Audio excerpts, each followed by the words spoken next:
हाल ही में दो खालिस्तानी नेताओं की मौत से देश में एक डिबेट का विषय बन गया है।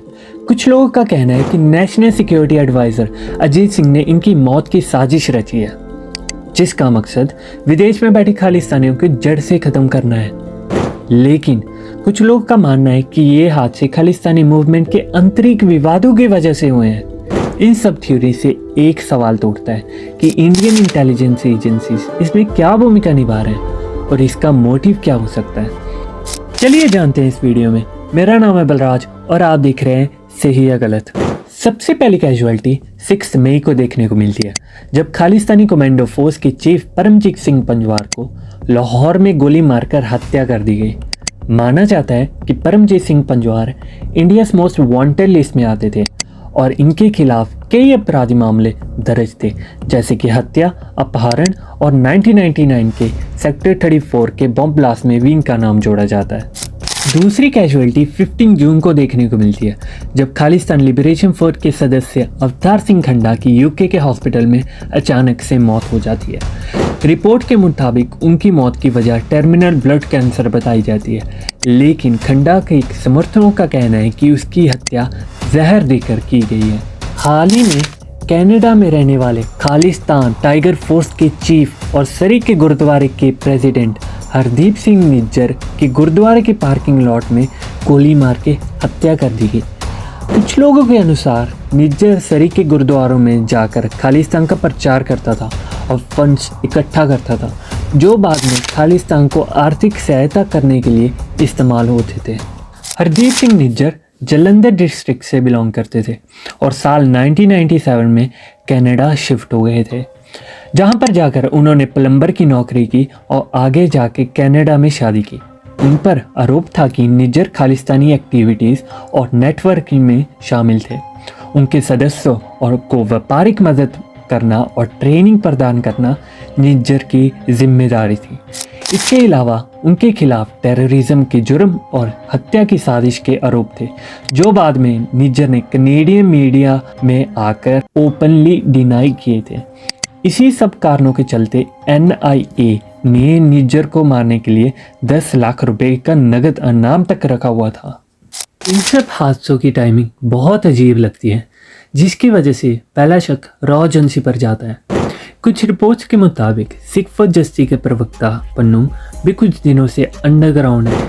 निज्जर की मौत के कुछ दिन पहले निज्जर ने एक सरी बेस्ड रेडियो कंपनी के इंटरव्यू में कहा था कि उसका नाम किसी हिट लिस्ट में है और एक पैटर्न सा भर रहा है खालिस्तान एक्टिविस्ट की किलिंग में। इससे साफ पता चलता है कि उन्हें अपनी मौत के बारे में पहले से पता था और एक तरह से वो इसको इंडिकेट कर रहे थे। पर आखिर में खालिस्तान को सपोर्ट कहाँ से मिल रहा है? अमनदीप संधू, जो एक जर्नलिस्ट हैं, उन्होंने कुछ इंटरेस्टिंग ऑब्जर्वेशन किए। उन्होंने बताया कि खालिस्तान को सपोर्ट बाहरले देशों में ज़्यादा और भारत में कम मिलता है। उनका कहना था कि ज़्यादातर भारत में रहने वाले सिख खालिस्तान के बारे में सोचते तक नहीं है। खालिस्तान को इतना सपोर्ट मिलने का मुख्य कारण है 1980s के सिख जेनोसाइड, जिस दौरान लगभग 20,000 से भी ज़्यादा सिख लोगों ने अपनी जान गंवाई और इन्हीं कुछ कारणों की वजह से एक सेंटिमेंटल अप्रोच क्रिएट होती है, जिसके कारण खालिस्तान को सपोर्ट मिल पाता है।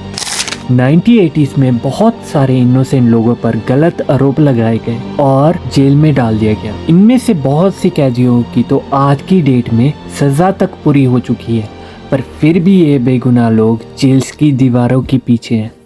आज की जनरेशन जो इंडिया से बाहर पैदा हुई है, उनको बचपन से यही बताया गया है कैसे इंडियन गवर्नमेंट सिखों के खिलाफ अनजस्टिस करती है, जिसके कारण उनका साइकोलॉजिकल पर्सपेक्टिव बहुत डिफरेंट साबित होता है और यही कारणों की वजह से वो इंडिया को एज ए रिग्रेसिव स्टेट की नज़र से देखते हैं। यही दृष्टि और बढ़ती है जब भारतीय सरकार माइनॉरिटीज़ के खिलाफ फैसले लेती है, जैसे कि किसान बिल्स लागू करने की कोशिश, internet shutdowns, Punjab Haryana water disputes और अनफेयर ट्रीटमेंट बिटवीन कम्युनिटीज़। अगर आपका मकसद बस एक साइड को क्रिटिसाइज करना है और सिर्फ एक पक्ष को सपोर्ट करना है, तो प्लीज़ वीडियो बंद कर दें, क्योंकि आगे की वीडियो में हम कुछ कड़वे सच के बारे में जानेंगे। इलीगल ऑर्गेनाइजेशन को रोकने के लिए 1967 में the unlawful activities prevention act लागू किया गया, जिसके आधार पर एज पर 2017 भारत में 39 संगठनों को बैन किया गया है।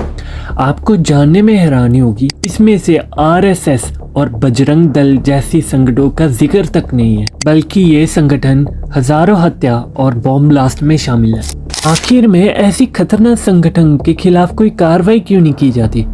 यहाँ पे मैं खालिस्तान या कोई और संगठन को डिफेंड नहीं कर रहा हूँ, लेकिन ये साबित करने की कोशिश कर रहा हूँ कि खालिस्तान जैसी छोटी संगठनों से कई गुना बड़ी संगठन ओपनली ऑपरेट कर रही हैं और सरकार इनके खिलाफ कोई कार्रवाई नहीं कर रही। कुछ केसेस सामने आए जहां बजरंग दल को दोषी करार दिया गया। ये केसेस सांप्रदायिक हिंसा और आतंकवाद से जुड़े हैं। कुछ प्रमुख केसेस में एक है गोधरा ट्रेन बर्निंग 2002 के, जहां बजरंग दल के कुछ सदस्यों को शामिल होने का आरोप लगाया गया। गुजरात के गोधरा शहर में 27 फरवरी 2002 को घटी इस घटना में साबरमती एक्सप्रेस ट्रेन को जला दिया गया, जिसके बाद गुजरात में विशाल हिंसा फैली। इस घटना में लगभग 59 सेवक मारे गए। एक और प्रमुख घटना है मैंगलोर पब अटैक 2009, जहां बजरंग दल के सदस्यों ने 24 जनवरी 2009 कर्नाटका में एक पब पर हमला किया। पब में मौजूद महिलाओं को पीटा गया और उन्हें मोरल पॉलिसी के नाम पर धमकाया गया। इस हिंसा भरे हादसे में बजरंग दल के कुछ सदस्यों को गिरफ्तार किया गया। ये वीडियो का मकसद किसी एक पार्टी को या फिर किसी एक साइड को सपोर्ट या नीचा दिखाना नहीं है। ये सारी संगठन कई सालों से ऑपरेट कर रही हैं और इन्हें टाइम पर टाइम अनेकों सरकार से संगठन मिला है। चलिए मिलते हैं किसी और दिन किसी और टॉपिक के साथ। जय हिंद।